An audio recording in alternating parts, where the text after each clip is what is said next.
Good afternoon, everyone. Welcome to today's LinkedIn Live session titled DDoS Demystified Actionable Insights for Securing Your Organization and Web Applications.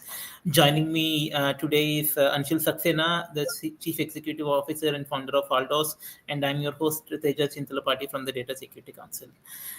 So, in the next 30 minutes, we are going to talk and explore how DDoS attacks have essentially evolved over the last 5-10 years, and what goes into the modern day DDoS attacks, and how should one go about defending your web applications and your organization as a whole against these DDoS attacks by leveraging some of the latest advancements, including AI-driven insights and defenses, and how can machine learning play into the whole thing altogether.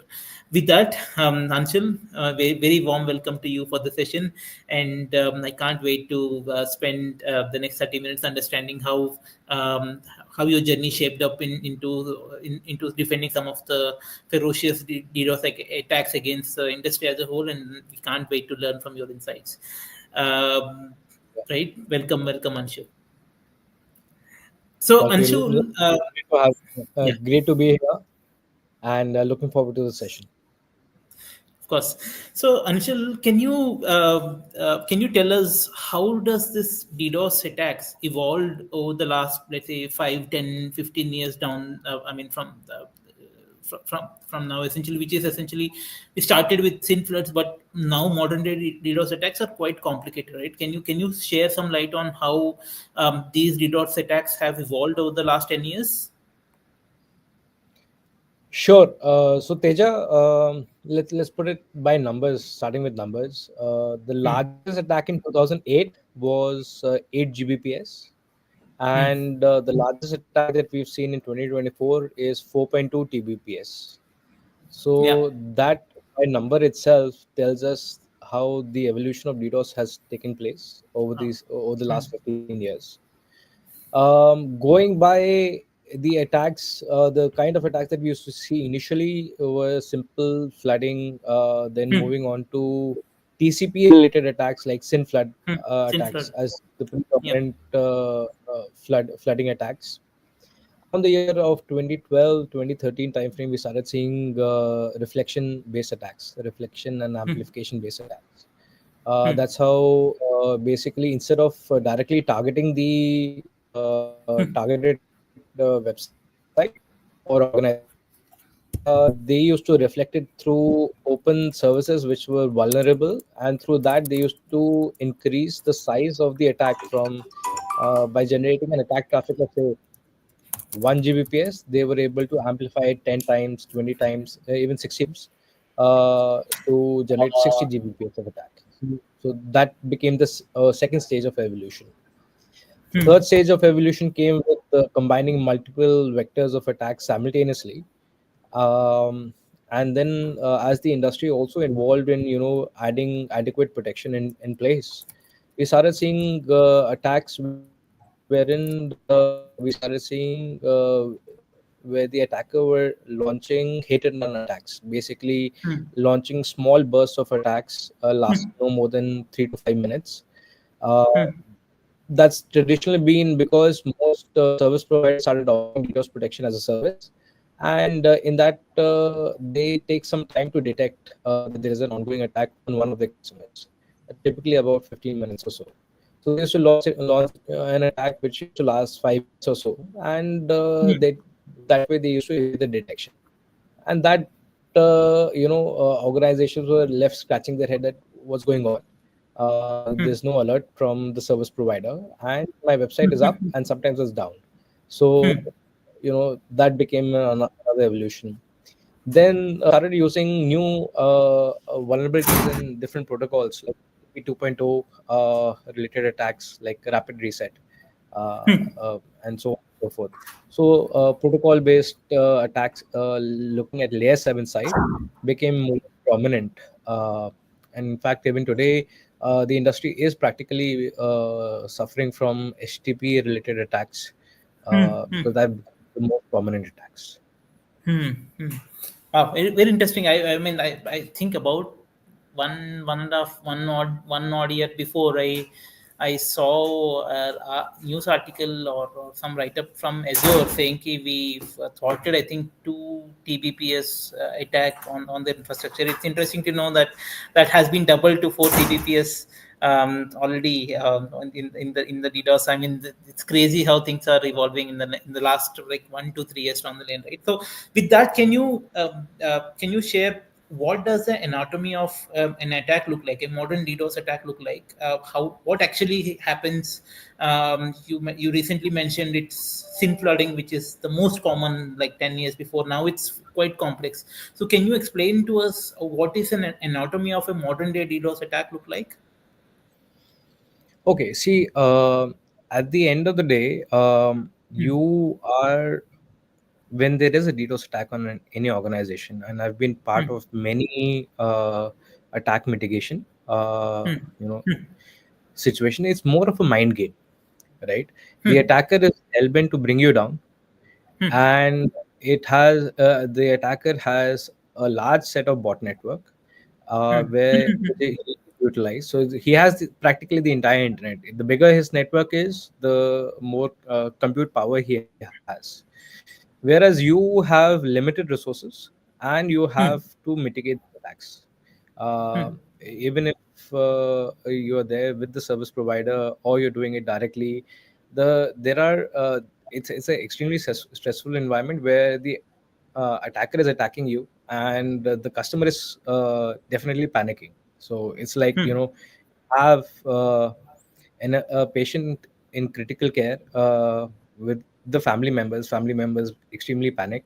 The doctor has to remain calm, Hmm. Hmm. otherwise Hmm. he can, right? Hmm. So, and there's a will that I have to stop this, I have to rectify this, and I have to get back to normalcy. Hmm.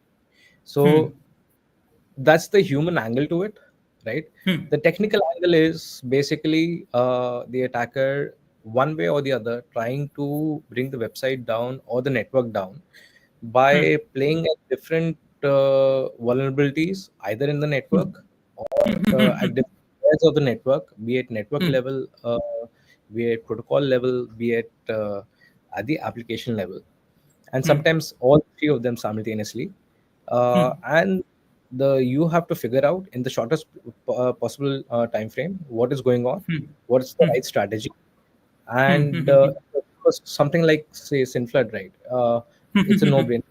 Default setting is Hmm. already enabled, right? In Yeah. most so that Yeah. that's absolutely straightforward. But there are cases when, and especially and there's a lot of automation that goes, there's machine learning that is there, but there Hmm. are Hmm. times when you have to have human element involved, right? Hmm. And you have to manage people, you have to manage the attack, and you have to analyze and repeat. So that's the way to go about mitigating them. Hmm. uh, Anatomically wise, yeah, it's simple. It's a brute force attack. So it's a Hmm. simple thing. They don't shy away from telling that we are launching an attack on you, and it is very evident. You don't need any rocket science to figure out that you are under attack. Hmm. Hmm. Hmm. Okay. So essentially, what does Haldos? What is the secret sauce of Haldos that essentially defends applications and organizations against these attacks, like very complicated attacks? Can you throw a very quick light on essentially what is it that you do differently that essentially enables these organizations very good protection against these attacks? See, there is we provide managed services, and we also provide we have our own SaaS service, and we also provide products which the customer deploys in their network. We've got both the options. In both the scenarios, what we typically do is we have people who help in mitigating the attack during the time it is happening as a consultant, as a specialist, having done so across multiple various attacks. In addition to that, we anticipate that this is what is the vulnerability, because we go down to the level of, this is how the protocol works, this is how are the potential gaps that can happen. And we have come across situations where we've seen attacks which were not reported, and came out later on. For example, we built a concept of proof of work based cryptographic challenge. This especially something that we created um long before we saw an attack. And at the time of attack, it was on one of our customers. When we actually played it, it worked because it's kind of a capture challenge, but it's something that you cannot beat, like with AI. As most traditional captures can easily be beaten, this is a cryptographic challenge, simple mathematical challenge, but it's hard for them to the attackers to solve, and very simple for us to launch. So we leveraged this, and we were able to successfully bring down the attack in a matter of minutes. And that's the thing that we have to anticipate, and at the time of the incident, manage. So we typically have a 3-member team during an incident, kind of a war room situation, where one person is analyzing, one person is mitigating, and one person is dedicated, who's talking to the customer, communicating what is going on, rationalizing the incident, and also, asking the right set of questions so that we can take better collective action. So that's the strategy we typically take. On the technology side, other than, like I talked about proof of work, we heavily use machine learning. We have our own packet scoring technology that helps generate signatures automatically, and that helps, the technology and automation helping us in mitigating the attacks wherever possible, to reduce human involvement. Hmm. Hmm. Hmm. Okay. So these days, essentially, that's quite interesting. Proof of work, we've heard in terms of essentially all the blockchain and everything, but in the context of DDoS mitigation, I think that's quite an interesting idea, I would say. Exactly. And I'm glad that essentially that is implemented in your products and solutions. And I didn't expect the team to be too small. Just three people essentially mitigating an attack, defending and mitigating an attack. That's quite lean way of doing things. Also, that's also quite interesting to know. So, Anshul, I moving actually, very the more people you have, it creates more noise, essentially. okay, yeah. So having a So, lean team, having experience in mitigating makes it faster and more efficient. hmm, that's an interesting insight.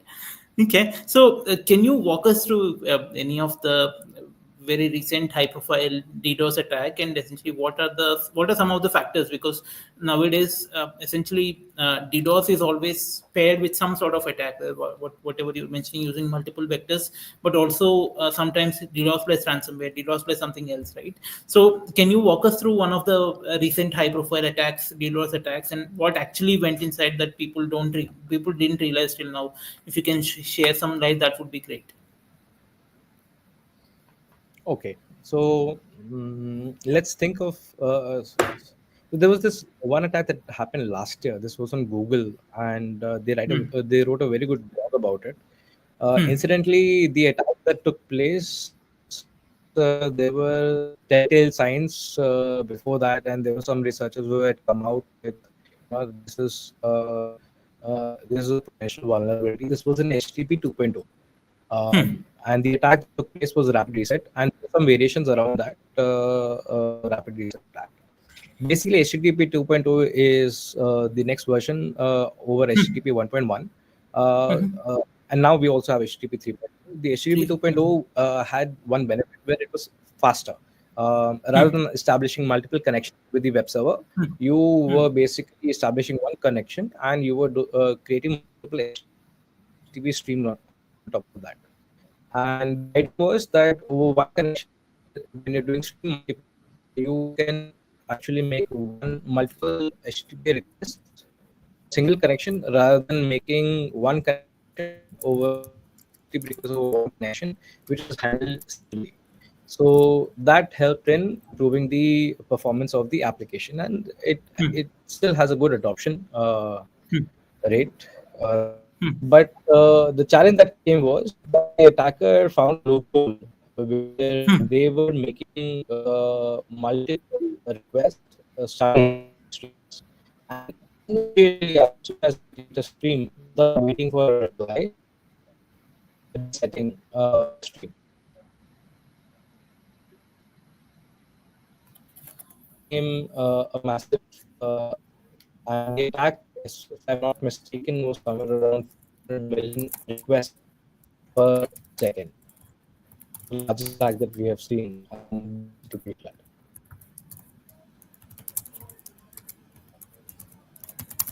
Okay. All right. Okay. Yeah, Yeah. So not really. I think maybe it's internet issue on my end, but it's breaking up quite a bit. Okay, just a bit let me. better.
Teja, I'm Hi, back. Anshul. Welcome back. Okay, good, good. Much better, much better.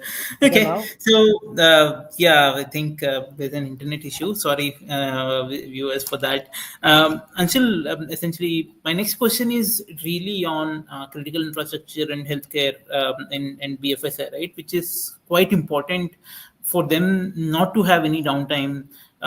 So, what are some of the strategies that you feel have proven effective in those sectors that can be adopted by, let's say, smaller players who can really implement those strategies and be DDoS resistant for the most of the time? Can you help us understand? Sure. See, one thing that I want to make clear is that criticality is something which is very subjective. For a small business generating revenue through online business, they for them their website is just as critical for as for a large enterprise, right? The Yeah, impact obviously would vary. yeah. So mitigation strategy is going to be very similar. There is, and I have in my experience seen even small, uh, vendors, customers, in terms of revenue, and coming under attack, including startups, by the way, um, and coming under a sizable volume of attack. There is no one single mitigation device that it can magically mitigate all attacks. There is Hmm. in DDoS, there is a multi-stage Yeah. mitigation strategy. One is if you have an on-premise solution that will cover the entire gamut from layer 3 to layer 7. Whereas in case of a volumetric mitigation, you would require also, in addition to an on-premise solution, a service provider solution, which we call as a clean pipe service, that will mitigate volumetric attacks, essentially making sure that it may not be as sophisticated as an on-premise solution, but it will help reducing the volume. So there is always a strategy that is there in place. Many of my customers actually end up going for service provider solution from large service providers. I personally feel that mitigation from smaller service providers is better because you again get another stage, because these small service provider also take bandwidth from large service providers, and they have mitigation strategy at the large service provider as well as the mitigation Smaller. the small service provider, and then you have your on-premise solution as well. Um, so that gives you three layers of protection, so to say. Okay. This is something that if you have an on-premise implementation, this is how I would suggest you should go, especially for Hmm. critical infrastructure. Oh, okay. I mean, it's interesting that you've mentioned one term, which is clean pipe. I think I vaguely remember reading somewhere that essentially there are some even countries, a smaller European country, even adopted the concept of clean pipe, wherein they sanitize it at a country level. I don't know how much of it is feasible and portable. There's also a lot of privacy implications to that. But the clean pipe as a concept, I've not. I've also briefly came across on even a country level. Some one of the European countries is doing it. Hmm. Okay, so Anshul, you briefly touched upon essentially the more advancements of products using AI and machine learning, not just in the wider ecosystem, but more specifically in your products, right? So, how can essentially these play a role in defending against the DDoS attack that goes much beyond essentially something like just analysis and give you a pointer key, chalo, it's the attack is going to come or is already on the way. Do you see essentially AI and ML playing a bigger role in defending against these DDoS attacks in the days to come?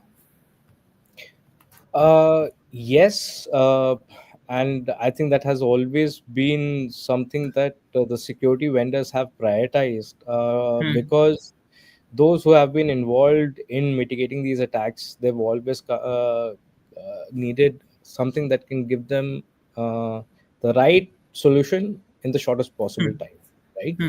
And then the go one step beyond that. Why do you even need humans to mitigate it? Especially if the attack is coming in the middle of the night, where Hmm.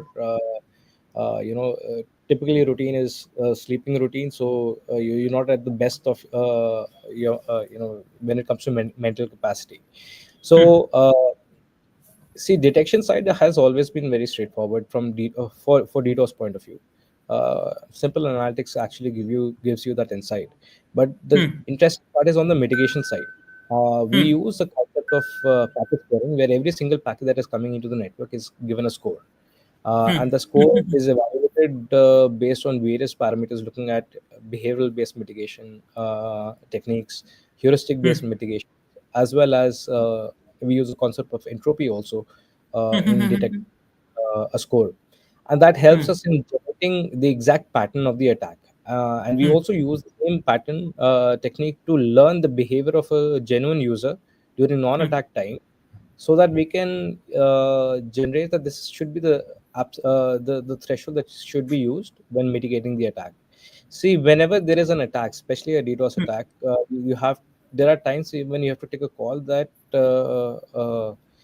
if I implement this mitigation, there can Hmm. be a potential impact to genuine customer, which is we call as Hmm. right. To minimize that, machine learning can help you tell you that this if you go beyond below this threshold or Hmm. beyond this threshold, you may impact genuine customers, because that's the pattern that we've seen of genuine customers. Hmm. So that is one of the things that you learn from the machine learning. The other thing that you learn from machine learning is that you generate the signatures, giving the operator the ability to immediately deploy those signatures or do it automatically if enabled, so that there is minimum involvement of humans and quick remediation, also ensuring the Hmm. protection with minimal impact to genuine customers. So Hmm. that's the strategy towards what security vendors have taken. Many of them have different strategies, but the one that we took was using packet scoring, which has proven very effective for us. Some generate a proper signature. We actually Hmm. uses score based technique, so that we've seen cases where I'm using my laptop connecting to a Hmm. website, and my Hmm. laptop has a malware which is also targeting the same website, and I should be able to differentiate between both of them. Yeah. uh, so that's where the packet scoring actually comes in handy. Hmm. Hmm. Okay, so essentially, there's also, I mean, there's an interesting an analytic that I've come across, which is essentially it's the lot of small and medium businesses, SMBs and startups are also a target of attacks, cyber attacks, and DDoS attacks these days, and then most of them can't survive they don't have measures in place, the data is lost, and so on and so forth. So with that, can you share some insights into what are some of the ramifications of a DDoS, or wider cyber attack, specifically in the context of startups and SMBs, and where do you see impact really felt? Not just from the money lost and reputation lost. Are there any other losses that essentially founders and the companies face when they're faced with a DDoS attack? Yeah, see, obviously there is a financial loss Hmm. because your customers are not able to access your service. There's a reputational loss. There is Hmm. also SLA breaches because if Hmm. you're bound by SLA with some Yeah. organization, then Hmm. you will you breach that, then you're liable for repayment Damages. and reparations, right? Yeah. uh, and more it's also not a short term thing, it's a long term thing, right? Because once Hmm. a customer Hmm. goes away, he's not going to Hmm. come back. Hmm. uh, Hmm. Hmm. so it takes time for you to recover. That Hmm. goes also with a cybersecurity breach for that matter. Hmm. So these are some of the major things that can happen, and to safeguard against these things, you need to have a mitigation strategy in place. Hmm. You need to Hmm. also have a playbook that this is how I'm going to deal with it. I Hmm. came across one customer.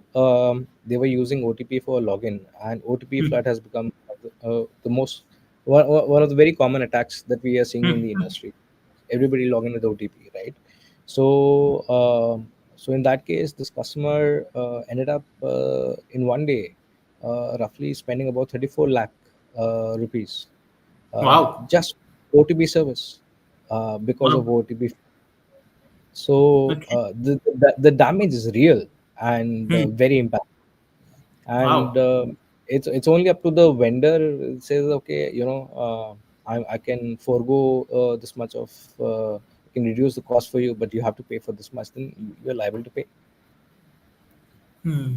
Wow. Okay, that's interesting. Essentially, as attackers and threats sort of innovate and only evolve, um, what are some of the proactive steps that essentially companies, especially the smaller players, need to adapt today to prepare them against most common and DDoS attacks that are coming today, but also attacks of tomorrow? See, I think for a small business, I would say focusing on attacks for tomorrow would be an overkill when they're finding it hard to cope with the attacks of today, right? Um, um, One of the things that I typically tell my customer is that we should have you should create a playbook, and my customers range from mid organization to large enterprise as well. Some of them are matured, and every customer, big or small, are at varying stage of maturity in cybersecurity point of view, right?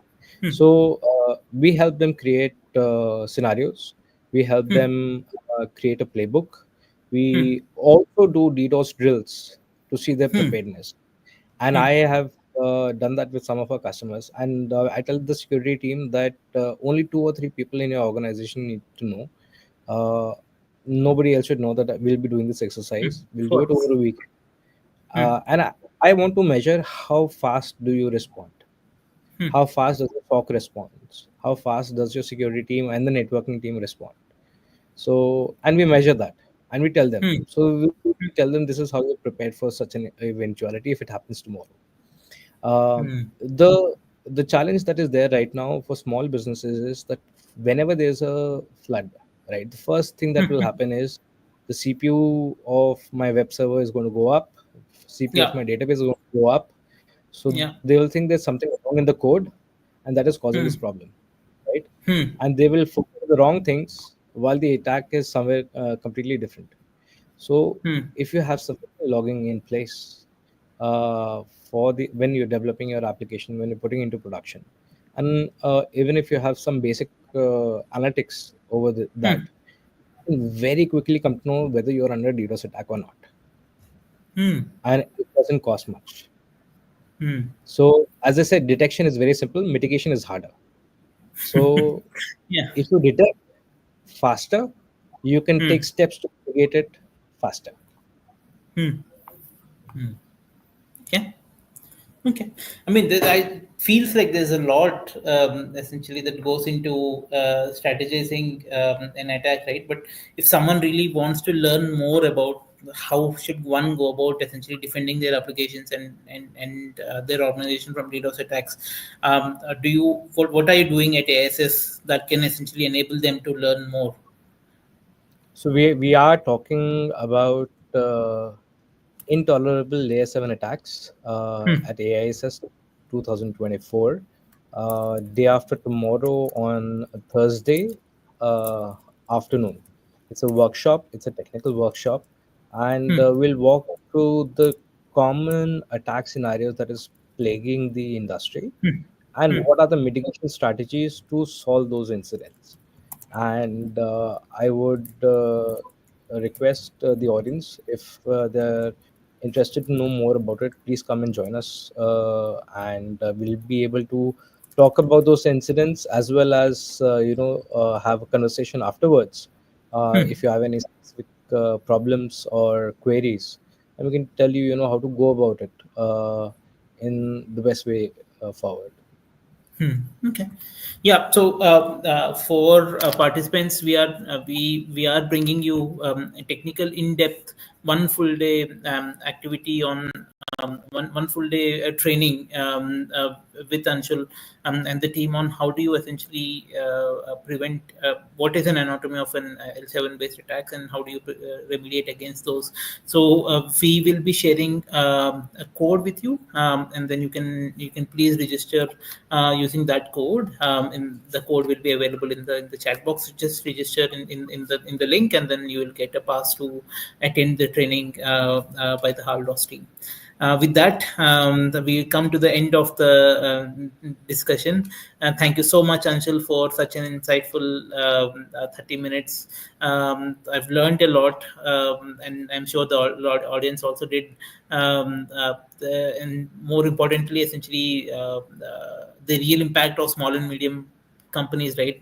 I can't imagine a small company spending 30 lakhs on 35 lakhs on an OTP fraud, OTP flood or attacks, and also knowing key essentially just 1 2 years before key the attack, it's 1 2 Tbps in the DDoS attack, and now it's double that. It's quite an learning for me. Thank you, and I look forward to seeing some of you or all of you rather at ASS. And thanks, Anshul, and we look forward to seeing your workshop. Thank you. Thank you, Teja. Pleasure. Thanks. Bye. Take care.